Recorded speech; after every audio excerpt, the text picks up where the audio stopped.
From our studio in Central Jakarta, welcome to House News. Special report on the Hajj 2024 will be presented in today's episode. So now let's start the program with our headlines. At a recent meeting of the 15 AIPA caucus in Brunei Darussalam, BKSP of the House urged for an inclusive digital economy and sustainable practices across Southeast Asia. As one of AIPA ad hoc committees, the AIPA caucus aims to monitor the implementations of AIPA resolutions which have been adopted by the AIPA General Assembly. Commission 4 of the House underlines overdevelopment and deforestation on Mount Marapi as well as along the river banks have worsened the impact of the eruptions. Overcrowding was discovered in Indonesian pilgrim tents in Mina during a recent inspections by the Hajj supervisory team of the House. This situation impacts pilgrim comfort, especially for elderly. Indonesian game developer Separuh Interactive has recently dropped a teaser for the upcoming cinematic survival horror game titled Project Agni. BKSP of the House emphasizes sustainable digital economic transformations should contribute to all people in ASEAN, especially marginalized communities and those without financial access. In the tripartite forum panel session with the sub-team Digital Transformations and Sustainability, Head of Indonesia Delegations Putu Supatmarudana said, the forum aims to discuss state resilience in strengthening digital security. Putu also emphasized the government and parliament must focus all their efforts on improving people's welfare. Rakyat pada ujungnya mereka harus mendapatkan kesejahteraan daripada transformasi digital yang terjadi, dan tentu isu ini kita angkat dan kita ingin memastikan bahwa apa yang kita miliki di berbagai tempat di belahan ASEAN ini mampu juga bersanding dan mampu kita pasarkan ke berbagai tempat di seluruh dunia dengan konsep daripada digital transformation itu. Posisi dalam bidang transformation dan sustainability tidak bisa hanya terfokus kepada big corporation saja, tapi bagaimana kita mampu melakukan transformasi, memberikan kontribusi yang komprehensif kepada usaha-usaha mikro, kecil, menengah kita. Furthermore, Putu added, Indonesia digital economy has shown a positive growth opportunity. To maximize this potential, it is important to provide support for MSMEs as they are the cornerstone of the Indonesian economy. It is recorded local MSMEs are responsible for 97% of job creations and contributing more than 61% to the country's GDP. From Jerudong, Brunei Darussalam, TVR Parliament Team reports. The 15th AIPA Caucus Forum in Brunei Darussalam highlighted the 5 points of agreement reached at the 44th AIPA General Assembly in Jakarta in 2023. One of these points is the resolutions addressing the ongoing situation in Myanmar. AIPA Caucus is a mechanism to develop common legislative initiatives and harmonize the laws among ASEAN member states. In this forum, representatives of each ASEAN country present the reports and achievements on previous resolutions. Among them, the House took a strategic role in realizing peace and stability in the ASEAN region, especially in Myanmar. Kita ingin ada satu mekanisme atau ada satu sistem untuk dihadirkan sehingga betul-betul ke depan resolusi itu bisa diimplementasikan untuk tentu mengevaluasi bagaimana agar resolusi ini bisa terjalin atau bisa dilaksanakan atau terwujud. Nantinya akan ada task force yang akan mengawal proses demokrasi di Myanmar. Kita ketahui Indonesia sangat aktif dalam berkomunikasi dengan parlemen Myanmar yang dalam kondisi exile itu dalam arti mungkin di pengasingan, dan mereka juga tentu sering kita ajak berkomunikasi, bertemu dalam forum-forum berbagai negara, dan mereka tentunya memberikan masukan dan kita terus mengawal agar proses demokratisasi di Myanmar agar segera terwujud. By highlighting the resolutions on the Myanmar issue, Vice Chairperson of BKSP of the House Putu Supatmarudana aims to bring it to the executive committee level. Furthermore, Putu hopes to facilitate a task force to oversee democratic process in Myanmar. From Jerudong, Brunei Darussalam, TVR Parliament Team reports. Commission 4 of the House has requested a comprehensive review by the Ministry of Environment and Forestry to assess the impact of the Mount Marapi eruptions and the efforts to restore the functions of regional forests. Member of Commission 4 of the House, Hermanto, emphasizes the need for government aid to the impacted communities through economic stimulus programs since Mount Marapi continues to erupt. As the eruption also damaged protected and conservation forests, Hermanto criticized the government's failure to safeguard these areas as evidenced by the presence of buildings within protected zones. He underlined the need for stricter regulations and preventive measures to minimize the environmental impact.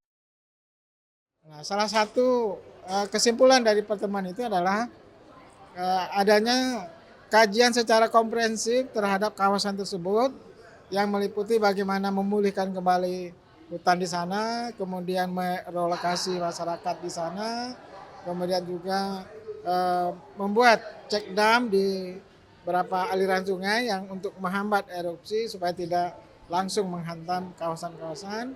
Kemudian juga membangun jembatan-jembatan yang rusak, kemudian juga memberikan bantuan atau stimulus terhadap kawasan-kawasan pertanian, kawasan-kawasan perkebunan, kawasan peternakan, supaya mereka di sana bisa hidup kembali ekonominya. Nah, itu adalah yang menjadi perhatian kami pada Kunspek kemarin. Nah, kami minta supaya kajian komprehensif itu betul-betul ditindaklanjuti. The flash flood and cold lava disasters of Mount Marapi in Tanah Datar Regency West Sumatra has claimed dozens of lives. The disaster caused economic losses exceeding 500 billion rupiah. Damage to agricultural land and forests was a major contributor to this cost. Mario TVA Parlemen reports. Our team has compiled special coverage on the Hajj 2024. After the break, stay tuned to House News.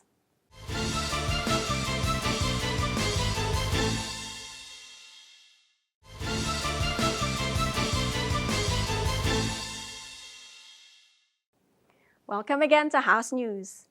The House Supervisory Team of the House reminds regional work officers to prepare for the peak of the Hajj, preventing the overcapacity tragedy as happened in Musdalifah in 2023. Numerous Indonesian Umroh pilgrims exceeding their visa stays raises concerns about potential overcrowding at Arafah during the peak Hajj period. These pilgrims might try to join the Hajj rituals and occupy the tents. In addition, the House urges the government to ensure adequate transportations, including enough vehicles, to move pilgrims from their lodgings to Arafah, Mina, and Musdalifah. Orang Indonesia itu akan datang ke Mina, akan menempati tenda itu. Tendanya dari mana? Inilah yang harus kita antisipasi. Jangan sampai calon-calon jamaah haji ini kenyamanannya untuk menyelenggarakan hajinya, untuk menjalankan ibadah hajinya menjadi tidak nyaman. Yang kedua adalah transportasi. Jangan sampai lagi terjadi kondisi atau tragedi Musdalifah. Ya, jamaah sampai terlantar sampai jam 3 sore kepada calon jamaah. Jangan terlalu lama-lama juga di Musdalifah. Akibatnya apa? Pengaturan daripada transportnya akan menjadi ruwet.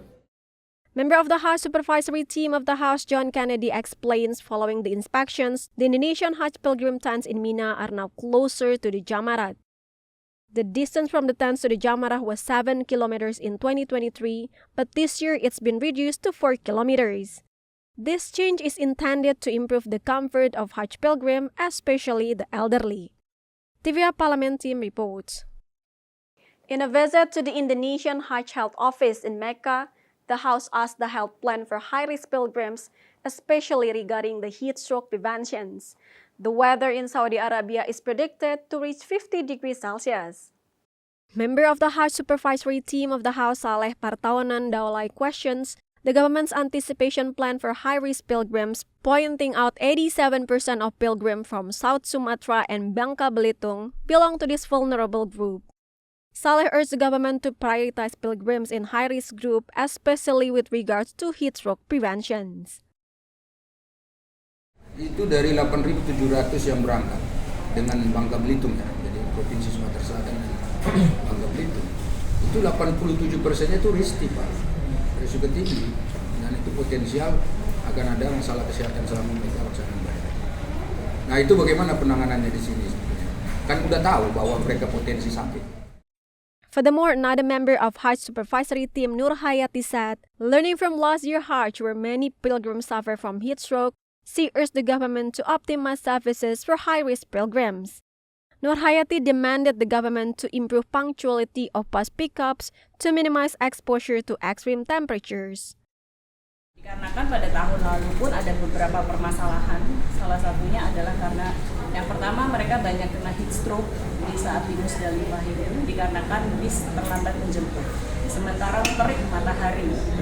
Nah sehingga banyak jemaah haji yang sakit kena heat stroke. From Mecca, Saudi Arabia, TVR Parliament Team reports. The Vice Speaker of the House calls on the Ministry of Religious Affairs to empower Indonesian MSMEs by allowing them to supply food raw materials for Hajj pilgrims' consumptions in Saudi Arabia. Based on the monitoring conducted by the Hajj Supervisory Team of the House, Vice Speaker Ludwig F. Paulus concludes Indonesian MSMEs have the capability to meet the required standards of food raw materials for Hajj pilgrim consumption. Therefore, Ludwig encourages the Ministry of Religious Affairs to offer training for MSMEs on standardizing food presentations. This effort not only benefits tax revenue, but also impacts state income during the Hajj season. Kita banyak banget jamaah kita di sini, tapi bagaimana itu memberikan tambahan nilai ekonomi bagi Indonesia, ya? Kan ada pendapatan yang katakan bukan pajak. Nah ini diharapkan itu juga penting, tadi sudah disampaikan kepada Pak Menteri. Kalau berbicara bumbu, berarti UMKM. Nah itulah diharapkan dengan standar, artinya ada tugas dari kementerian terkait untuk memberikan katakan pembelajaran pelatihan kepada UMKM supaya standar ini dipenuhi sehingga jangan sempat jadi masalah, termasuk tentu bahan-bahan lain, sayuran, kemudian.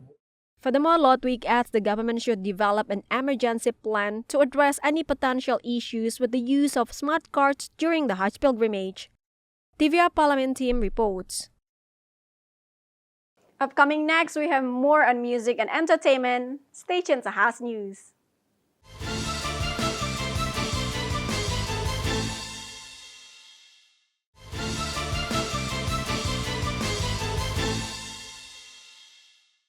And you're still watching House News. The new horror game by local developer Project Agni is in the works and set to launch soon. The game draws on creepy elements from Indonesian culture to deliver a terrifying experience. Art director and concept artist Leo Avero has posted a fun whip gameplay clip on his upcoming game called Project Agni, a third-person shooter horror game featuring a Muslim lady protagonist who is a member of a fictional secret agency. The teaser opens with a scene of a suspenseful setting similar to Indonesian horror films KKN di Desa Penari and Pengabdi Setan. This opening scene captures the audience's attention by presenting a terrifying atmosphere. In this video, the artist has showcased locomotion animations and revealed he'll be aiming for Unreal Engine's 5.4 motion matching when the proper documentation is released. Unlike traditional animation systems, motion matching can make animation pose selections from a set of animation data to create a responsive and reactive animation system to the gameplay, without the need to set up transitions or blend animation sequences. As the artist has revealed, the protagonist is going to be a member of fictional secret agency. The creature in the video is still a placeholder model. Project Agni is one of many exciting horror games from Indonesia in recent years. The country has a rich history of folklore and mythology, which provides a wealth of inspirations for horror game developers.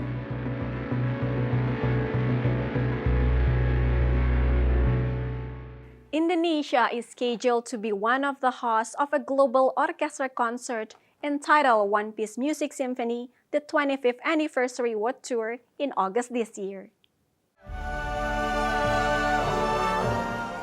Taken from Antara, One Piece Music Symphony will take place at the Ciputra Artpreneur Theater in Jakarta. The concert will feature 50 musicians who will recreate the most memorable moments in the history of One Piece through music. One Piece is a pirated teen manga or Japanese comic authored by Eiichiro Oda since 1997. To celebrate the 25th anniversary of One Piece animated versions or anime, the event will display several of its iconic moments. For instance, when all the protagonists gather as Straw Hat Pirates on a giant screen that will also project the latest episodes of the series. Starting more than 10 years ago, One Piece Music Symphony is the one and only official One Piece concert with music arranged and curated in direct collaborations with original composer Kohei Tanaka and under license from Toei Animations. During the concert, participating musicians will play some of the most popular theme songs of One Piece.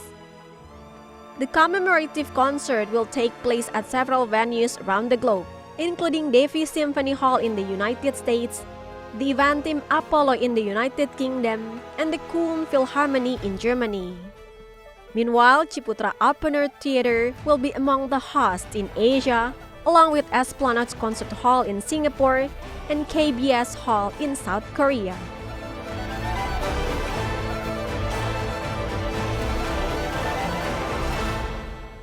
Liverpool is set to welcome international award-winning singer, songwriter Taylor Swift to the city, as she performed 2,000 fans at Anfield Stadium.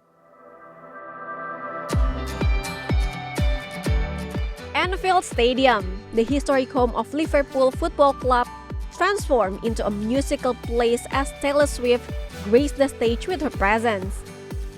Located at Anfield Road, Liverpool, the stadium was the perfect backdrop for an unforgettable concert experience after hosting incredible artists such as Elton John and Pink. Taylor Swift, the chart-topping pop sensation, took center stage in Liverpool as part of her Eras Tour. Despite being one of the most successful artists in the music industry, Taylor showed her down-to-earth side to the adoring Liverpool audience. Swifties from across the world arrived in Liverpool and transformed the city into Taylor Town ahead of the concert. Taylor Swift performed 3 consecutive days, and her magic has come to Merseyside early with the Taylor Town Trail, a series of 11 artworks representing her albums. Taylor Swift is preparing to bring her Eras Tour to Cardiff after her final night performing in Liverpool. It is a unique stop on her record-breaking Eras Tour, with Cardiff the only city on her tour that she will play in only one day. The Eras Tour concert on UK leg are projected to boost the UK economy by nearly €1 billion. Known as Swiftonomics, this phenomenon highlights how the superstars always bring significant economic impact to the cities that host her concerts. Euronews reports that nearly 1.2 million of Swift fans, known as Swifties, are expected to attend the UK concerts. And that does it for today's episode. I'm Reni Menario and all the crew. Thank you for watching. We'll see you again next time.